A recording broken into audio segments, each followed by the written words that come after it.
Assalamualaikum warahmatullahi wabarakatuh. Alhamdulillahilladzi khalaqal insana min zakarin wa unsa. Wassalatu wassalamu ala sayyidil Mustafa wa ala alihi ahli sidqi wal wafa. Amma ba. Majelis hakim yang arif dan bijaksana, hadirin wal hadirat rahimakumullah. Akhir-akhir ini persaudaraan antar warga negara menjadi persoalan yang hangat dibicarakan. Stigma negatif NKRI anti kemerdekaan terhadap kelompok umat Islam menjadi isu yang diperdebatkan. Masing-masing kelompok mendeklarasikan dirinya sebagai kelompok yang paling nasionalis, sementara kelompok lain dituduh untuk berusaha menepis. Para pemirsa yang berbahagia, betapa miris negara RI tercinta saat ini. Persatuan dan kesatuan hampir punah karena perbedaan suku, bangsa, ataupun agama membuat Indonesia tenggelam ke dalam ranah yang begitu menyedihkan. Para pemirsa yang berbahagia, keberagaman adalah sikap kebangsaan yang tumbuh karena adanya persamaan etnis yang berlainan, wilayah yang saling berkaitan, atau pengalaman sejarah yang sejalan, serta kepentingan untuk hidup di dalam negara kesatuan sebagai bangsa yang merdeka atas dasar kebangsaan dan persaudaraan. Dari sudut pandang inilah tertariklah hati kami bertiga ingin memberikan sumbangsi suatu pemikiran menurut syarahan Al-Quran yang berjudul Merajut Ukhuwah Menggapai Berkah, dengan rujukan firman Allah surah Al-Hujurat ayat 13 yang akan dikumandangkan oleh qori kami berikut ini.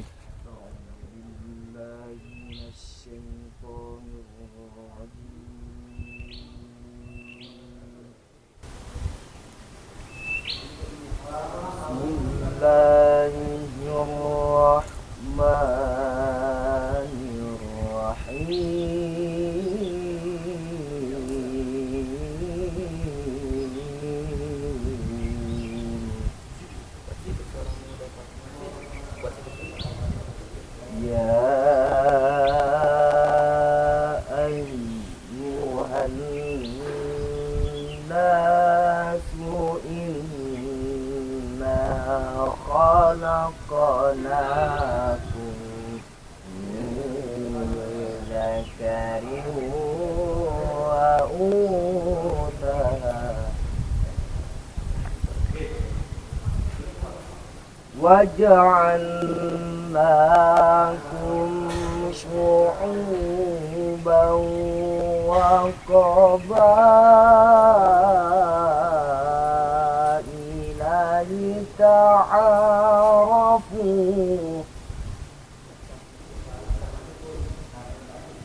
إِنَّ اللَّهَ أَكْرَمَكُمْ عِندَ اللَّهِ أَتْقَاكُمْ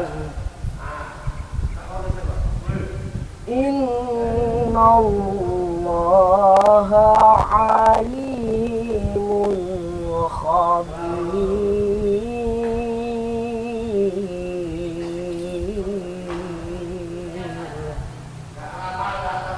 Aku berlindung kepada Allah dari godaan syaitan yang terkutuk dengan menyebut nama Allah yang Maha Pengasih lagi Maha Penyayang.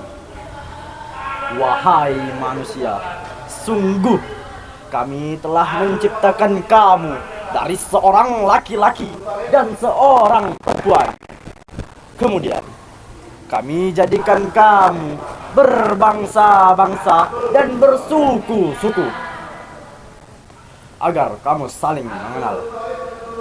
Sungguh, orang yang paling mulia di antara kamu di sisi Allah ialah orang yang paling bertakwa. Sungguh, Allah Maha Mengetahui, Maha Bijaksana. Para pemirsa yang berbahagia, Muhammad Quraish Shihab di dalam tafsirnya Al-Misbah halaman 617, beliau mengatakan bahwa arti kata su'uban wal qabail pada ayat tersebut merujuk pada struktur sosial yang paling besar, yaitu suku dan bangsa atau Neanderthals, sebagaimana yang dikatakan oleh Syahid Qutb di dalam tafsirnya Fi Jalalil Quran jilid 19 halaman 401 sampai 402. Beliau mengatakan bahwa arti kata lita'arafu pada ayat tersebut adalah kehormatan, menuntut manusia untuk saling kenal mengenal, bukan menimbulkan perpecahan yang membuat perselisihan, gontok-gontokan, bahkan perpecahan antar umat beragama. Na'udzubillahi min dzalik. Bukankah pepatah mengatakan, tak kenal maka tak sayang, tak sayang maka tak cinta. Bersatu kita kokoh, berseteru kita roboh. Sejak 14 abad yang silam, Islam telah membangun peradaban dunia dengan kebersamaan dan persaudaraan. Lantas, bagaimana konsep merajut uhwah menggapai berkah? Marilah sama-sama kita mendengarkan firman Allah surah Al-Hujurat ayat 10 yang akan dikumandangkan oleh qori kami berikut ini. Innamal mu'minuna ikhwatun fa'aslihu baina akhawaykum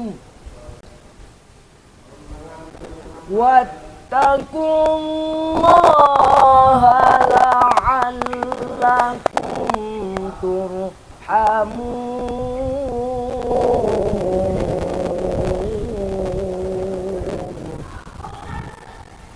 Wattaqullaha la'allakum turhamun.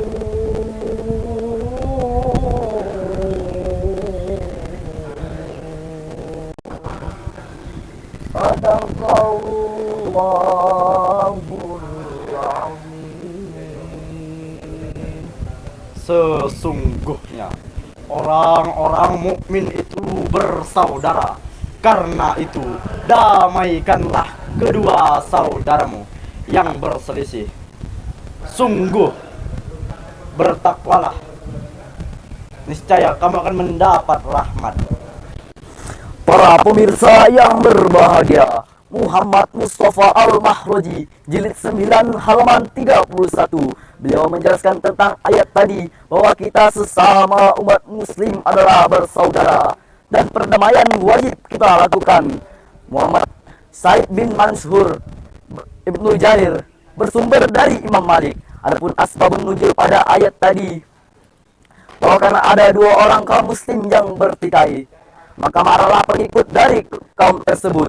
Maka turunlah ayat yang telah dibacakan tadi sebagai petunjuk perdamaian dan meninggalkan pertikaian, sejalan dan sejalin apa yang dikatakan oleh Rasulullah SAW bersabda, al-jama'atul rahmah wal firqatul adab. Bersatu membawa rahmat dan berpecah membawa bencana. Hadis riwayat Ahmad yang dihasankan oleh Albani dalam kitab As-Sahihah halaman 677. Sebagaimana semboyan negara kita, Bhinneka Tunggal Ika, berbeda-beda tetapi tetap satu jua. Dari uraian di atas, kita dapat menyimpulkan yang pertama, keberagaman dalam kebangsaan merupakan perwujudan sikap iman yang benar, serta sikap persatuan dan kesatuan antar umat beragama. Yang kedua, persaudaraan dalam keberagaman merupakan perwujudan sikap iman yang benar, serta sikap toleransi antar umat beragama, dan sikap rela berkorban demi negara Indonesia tercinta menuju Indonesia Jaya. Demikian syarahan yang dapat kami sampaikan. Terima kasih atas segala perhatian. Banyak salah mohon dimaafkan.